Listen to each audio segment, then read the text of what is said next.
वो अपने लाभ के लिए आए ही नहीं। क्यों?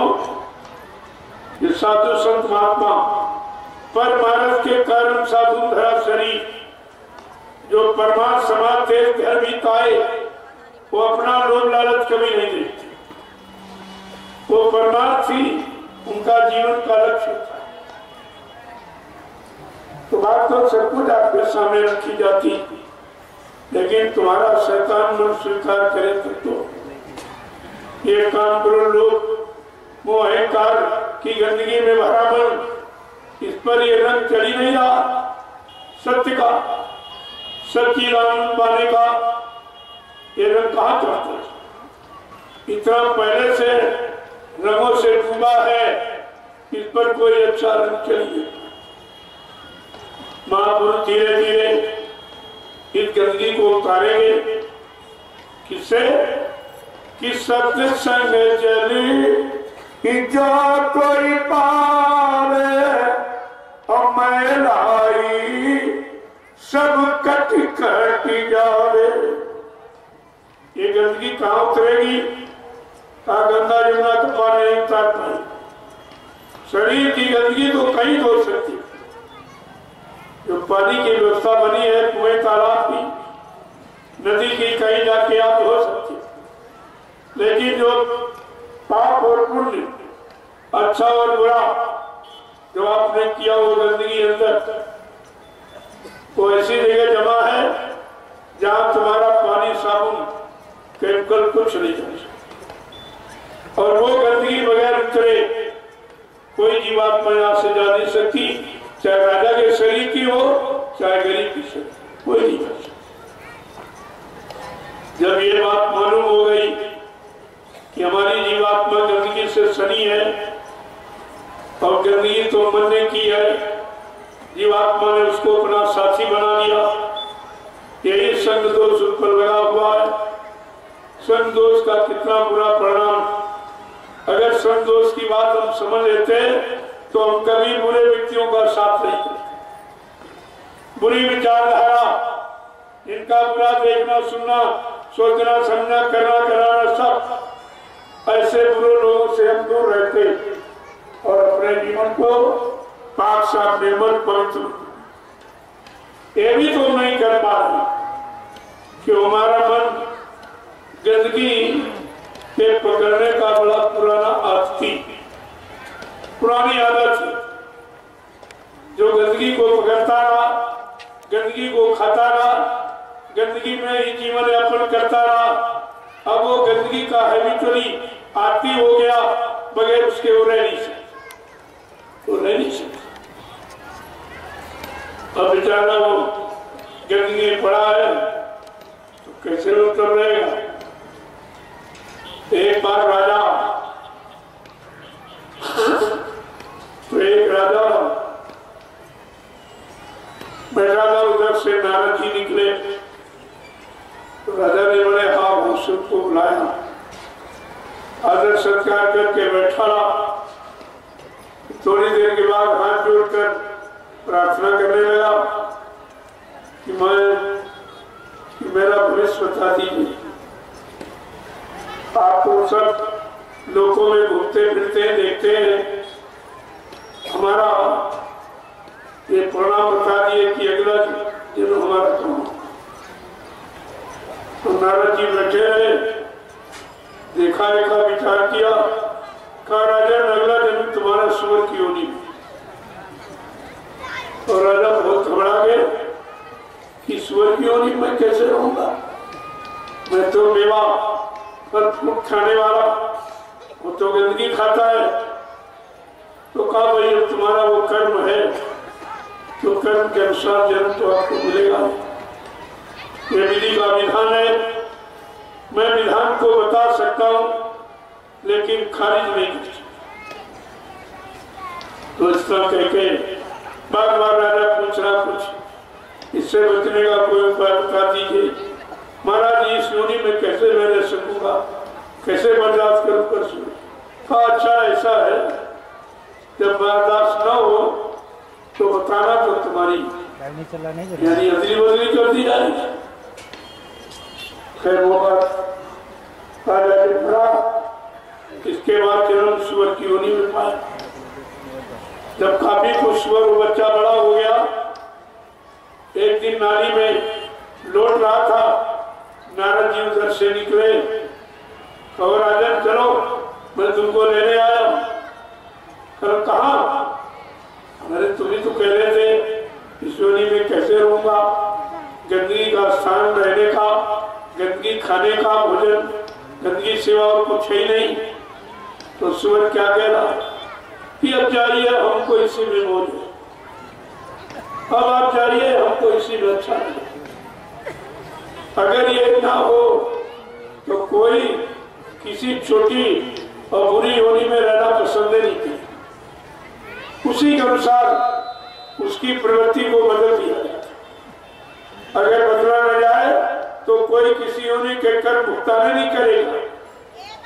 भुगतान करने कराने के लिए उसको इसी शरीर में यानी मतलब मोह पैदा कर दिया जाता। अब उसी शरीर में रहना चाहता है, उसी को अपना सब कुछ मानता है। तो कहने का मतलब है काल माया का विधान कितना जटिल कि देखने में खराब, लेकिन जो इस योनि में जाते हैं उनको अच्छा लगता, क्योंकि उनको वो आदत हो जाती और आदत ही उनको रहने के लिए मजबूर करती। तो इसलिए महापुरुषों ने समझाने के लिए कहा जीव गंदी योनियों से आया है और गंदे कर्म करके आया, लेकिन उसको याद नहीं है मैं इस योनि से आया और कैसे कैसे गंदे खराब पाप यानी खराब कर्म करके आया और ये भी नहीं याद रहती। लेकिन जब भुगतान आता है, जब वो भुगतने के लिए स्थिति पैदा हो जाती है, तो जब खराब तुमसे बहुत लगता, लेकिन यही कहा जा रहा भाई तुमने कुछ किया है तभी तो मिल रहा, बगैर किए का तो मिलता नहीं और बगैर किए कोई दे नहीं सकता। तो हमारा किया हुआ है धीरे धीरे धीरे इसी को काटने में लग जाते हैं। अगर महात्मा संत महात्मा में जाए तो साहब बना देते कि चलो अब की बार काट लो, फिर आपको ये जन्म नहीं मिले, धीरे से उतार लो उसको, तो सहज बना देते, सरल कर देते हैं, लेकिन भोग को खत्म नहीं किया। कहा मैं काल के विधान को समाप्त कर सकता हूं, लेकिन करूंगा नहीं, क्योंकि काल रचा हम सोच समझ के, बिना काल नहीं खोप जीव की। कहा मैंने बहुत सोच समझकर काल की रचना की है, बगैर काल के दयाल की तरफ कोई आएगा ही नहीं। जब काल मार लगाएगा तब ये दयाल की शरण में आए, ऐसे आने वाला नहीं। तो काल की रचना भी छोड़नी की है।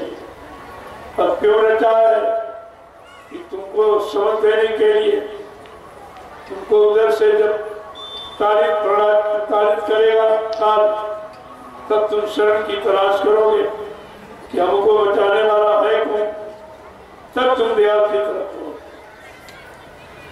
ये कर्मों का हिसाब और माया का प्रसार बड़ा विचित्र है, इसको सिवा संत महापुरुषों के कोई जान ही नहीं सकता और कोई जान नहीं पाया। सब बेचारे इसी की भोगों के में रहकर फिर उसकी मार खाते रहे और नरकों में चले गए। मिला कुछ न रात न पाठ न धन न दौलत न औरत न बच्चे, ये सामान कुछ बचा नहीं पाया। ये सामान भी छीन लिया और उधर मार भी लगा। देखो दोनों तरफ से पाप पर नुकसान होता है और महापुरुष इस सब नुकसान से आपको बचाना चाहते हैं। एक बार अगर मेरी बात मान लो और तुम अगर घूम के खड़े हो जाओ, जिधर मैं घुमा रहा हूं, जिधर करना चाहता हूं, जो करना करवाना चाहता हूं, अगर मेरी बात समझ लो तो हमेशा का रोना, हमेशा का कष्ट, ये सब तुम्हारा समाप्त हो जाए। अब एक बार तो आपको ये करना ही पड़ेगा, क्योंकि कर्म करके आप आ गए हो शरीर में, तो शरीर के जो कष्ट है वो तो आपको भोगने पड़ेंगे, लेकिन उसमें कटौती, सूली का कांटा इतना हो जाएगा कि अगर फांसी लगनी होगी तो फांसी से तो प्राण चले जाएंगे, लेकिन वो प्राण दंड आपका बचाया जाता है। वो उंगली कट गई, कहीं पैर कट गया, कहीं ये तुम्हारी जान बचा दी जाए, है तो तुम्हारा पाप कर्मी जो मृत्यु दंड के काबिल है, लेकिन संतों की शरण में जाकर इतना लाभ आपको मिल जाएगा, वो तुमको फांसी से बचा देंगे, कोई कांटा लग जाएगा, फांसी से जब पूरी हो जाएगी। ये कम है, ये भी नहीं कोई कर सकता। अन्य युगों में ये भी छूट नहीं थी, जिसने जो किया वो उसी तरह मारा गया, और जो अवतारी शक्तियां आई उन्होंने एकदम हाथ उठा दिए कि भाई मेरे बस का बचाने का काम है, मैं तो प्रणाम देने के लिए भेजा गया हूं, अच्छे का अच्छा बुरे का, लेकिन मैं बात नहीं कर सकता, ना खत्म कर सकता हूं। तो जब ये इतिहास सब हमें आपको मिल रहा है कि सच्ची में कोई माफ करने वाला आया ही नहीं, किसी को माफी का अधिकार नहीं, और हम सब गुनाही करके आए और आज भी कर रहे, क्योंकि गुनाहों के बारे में हम जानते कैसे कैसे गुनाह का 80% पाप केवल आंख से चलते, आंख से देखने पर 80% पाप तो आंख से चलते, बाकी और सब कर तो वही रहे हो, क्योंकि अच्छे की जानकारी है नहीं, ना अच्छे न सच्चे, ना अच्छाई न सच्चाई, न सत्य न झूठ, इसकी जानकारी ही नहीं है।